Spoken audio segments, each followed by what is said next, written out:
최근에 보면 활력 되찾은 빌라 시장. 제가 이제 여러분들 한 올 초부터 지금 빌라 시장 바닥이다 이렇게 여러 번 말씀을 드렸거든요. 이게 왜 그러냐면요. 그냥 큰 틀을 좀 이해를 하시면 될 것 같아요. 큰 틀을.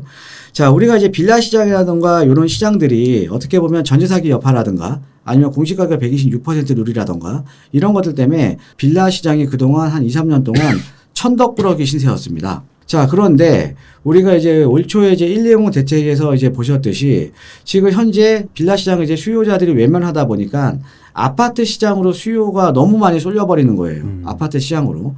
아파트 가격이 지금 너무 많이 올라버린 거 아닙니까? 그렇죠? 자, 그러면 정부에서는 과연 어떻게 해야 될까요? 정부에서는 풀 수 있는 게 한 가지밖에 없습니다. 지금 아파트 시장으로 쏠린 수요를 다시 비아파트 시장으로 분산을 시켜야 돼요. 그러면 이 비아파트 시장에 대한 투자 가치를 높여줘야 되거든요. 그게 바로 120 대책과 88 대책입니다. 뭐 6년짜리 단기주택 임대사업자 지금 만들겠다. 아파트 청약할 때 무주택 인정하는 조건 공시가격 5억까지 상향시켜 주겠다. 그 다음에 신축 소형주택 6억 이하 주택수 재벌시켜 주겠다. 우리가 부동산 시장이라는 거는 여러분들 최근에 보면 아파트 가격이 급등을 하면서 정부에서 대출에 대한 규제가 들어가니까 시장이 지금 거래량이 많이 줄어들었죠. 그렇죠? 그러니까 정책적인 영향을 많이 받는다라는 거죠. 자, 그러면 우리가 큰 틀에서 봤을 때 아파트 시장의 가격을 안정시키기 위해서는 아파트 시장에 쏠린 수요를 비아파트 시장으로 분산을 해야 되니까 비아파트 시장에 대한 인센티브를 지금 주기 시작하고 있는 거거든요. 그럼 당연히 비아파트 시장에 살아날 수밖에 없는 거잖아요. 자, 지금 서울의 빌라 거래량 올 초보다는 지금 많이 늘어났죠? 올 초보다는 많이 늘어났고요. 올 초보다는 많이 늘어났고 지금 전월 대비해서 지금 8월 지금 아파트는 12.5% 감소를 했지만 비아파트 같은 6.1% 감소했습니다. 그 다음에 전년 동월 대비해서는 뭐 3.5% 늘어났고요. 그러니까 점차 지금 비아파트들도 지금 거래량이 지금 많이 지금 늘어나고 있다라는 거죠. 거기에다가 자, 거래량이 많아지자 가격도 오르고 있다. 7월 서울의 빌라 실거래가 지수는 전월 대비 2.68% 오르면서 2020년 6월 이후 여러분들 이 당시에 어떤 시장이었냐면 아파트 거래량보다 빌라 거래량이 더 많았던 시기입니다. 맞습니다. 네, 이후 4년여 만에 가장 높은 상승률을 보였다. 이는 같은 달 서울 아파트 상승률을 웃도는 수치다. 자, 아울러 지난달 서울의 빌라 매매 가격 지수는 98.6으로 전월 대비 0.3%포인트 상승을 했고요. 자, 그래서 오랫동안 지지부진했던 빌라 매매 중위 가격도 좀 상승을 했다라는 겁니다.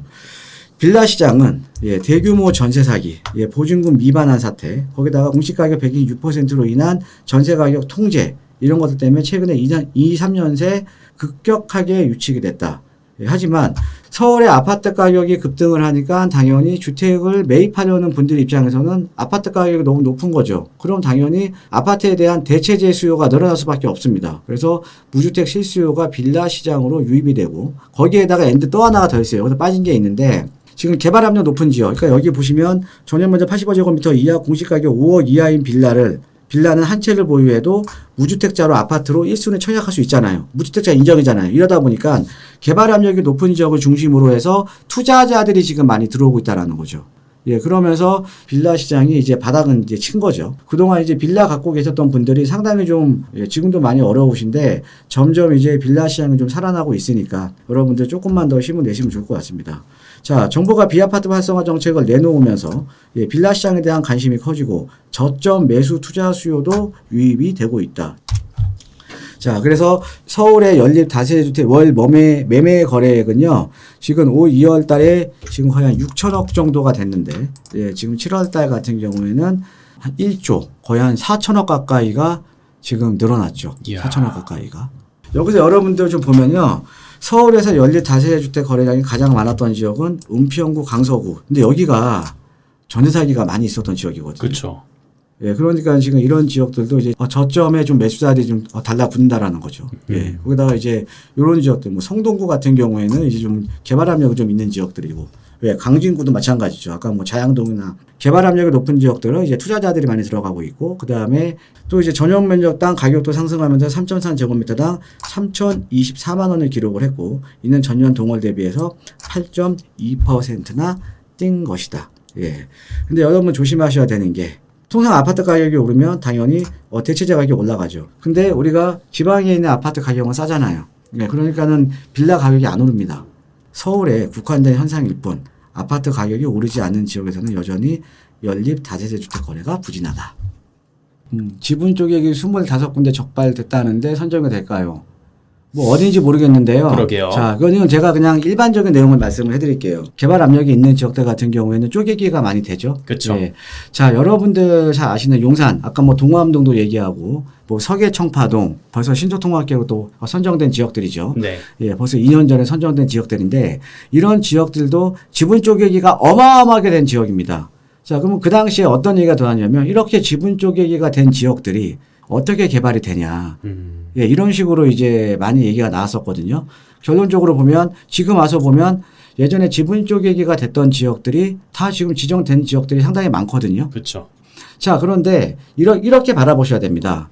우리가 일반적으로 이런데 이제 신축으로 이제 지분 쪼개기를 하게 되면 색안경을 끼고 보면 빌라로 원래 단독주택 하나 있을 때는 아파트 한 채 주면 되는데 그렇죠? 개발되게 되면. 그런데 단독주택을 허물고 빌라를 짓게 되면 지금 뭐 만약에 10세대 짓게 되면 아파트 10채 줘야 되는 거잖아요. 그렇죠? 지금 뭐냐?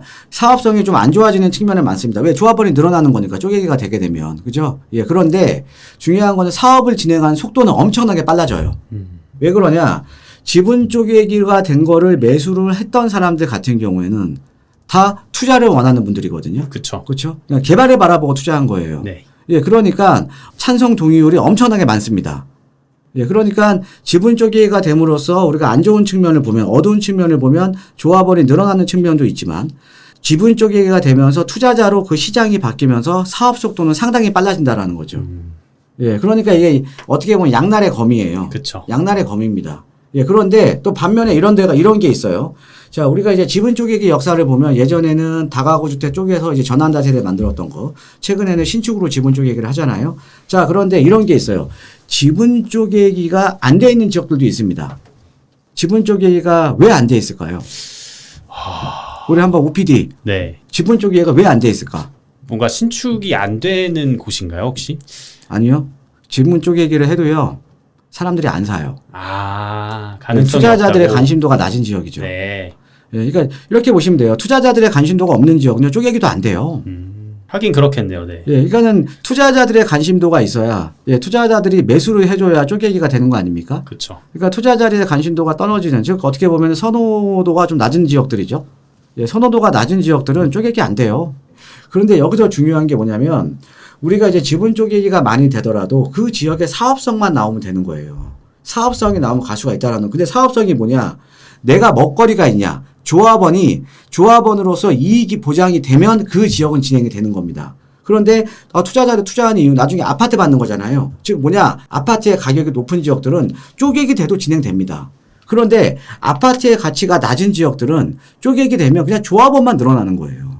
예, 그러니까 쪼개기 된 지역들을 내가 들어가더라도 입지가 좋아야 된다라는 거죠.